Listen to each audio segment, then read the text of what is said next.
Hey, shalom, brothers and sisters. Welcome back. I thank you again for joining me today.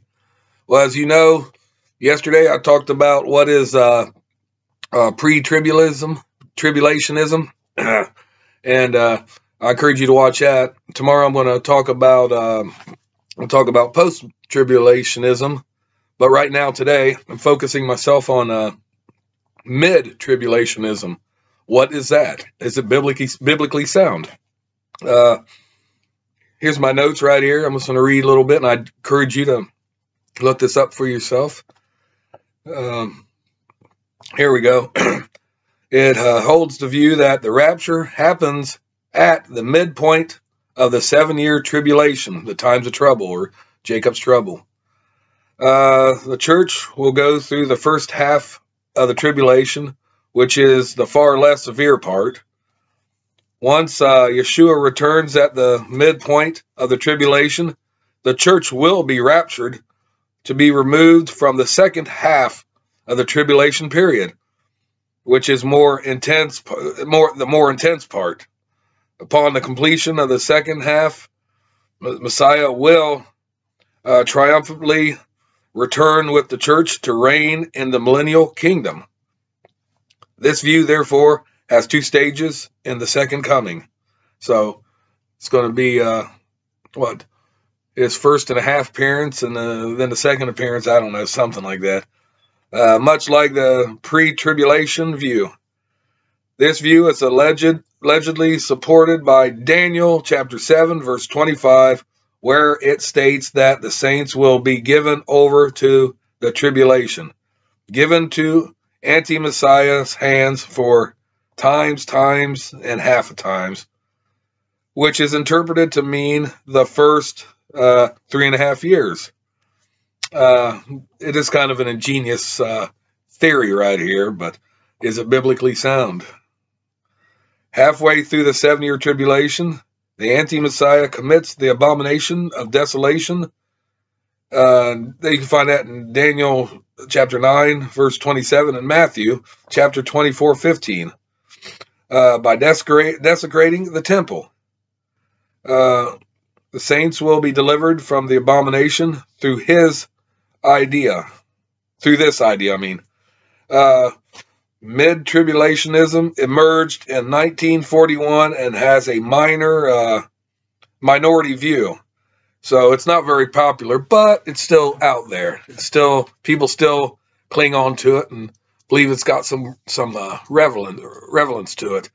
But what does your scripture say about it?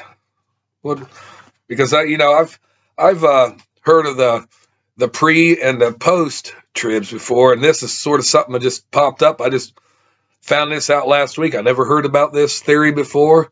I read up on it, and I was like, thought to myself, well, might as well add this into it, just like the pre and the post, and let you guys digest it, figure it out, read up on the scriptures. Check this out, because I'm sure they got other Bible verses in there. You can check that out. And please, like I said in another videos before, don't read into scriptures what's not there. Let it interpret itself.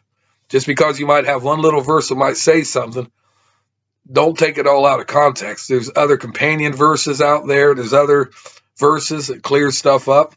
Some of it's some scriptures and verses are kind of hard to read, and because different reasons, bad translations, the italics, things like that. But like I said, just check it out for yourself and do a diligent study on the scriptures and come to a conclusion yourself. And before you do that, just pray and ask Father in heaven to give you the wisdom and the knowledge and the strength and to understand and discern the scriptures, because it is very important, because this tribulation is coming. It's no doubt it's coming. The clock is ticking. It's coming, and it's going to be one of the worst times ever in human history. It's going to be barbaric, savage. It's just going to be complete, utter violence and terrible. But it's just something you need to be prepared of, because It could happen within our lifetimes or our children's or grandchildren's. And we love our grandchildren, and we love our children, and we want the best for them. And what we know, we could pass on to them, and it's up to them to find out, to choose if they want to listen or not listen. We got to get the message out there to everybody, basically everybody. So that's all I wanted to say about that. That's all I wanted to kind of give you a little idea of what this is. And also, please comment below. Let me know what you think about this. If you've ever heard about it, do you believe it? Don't believe it?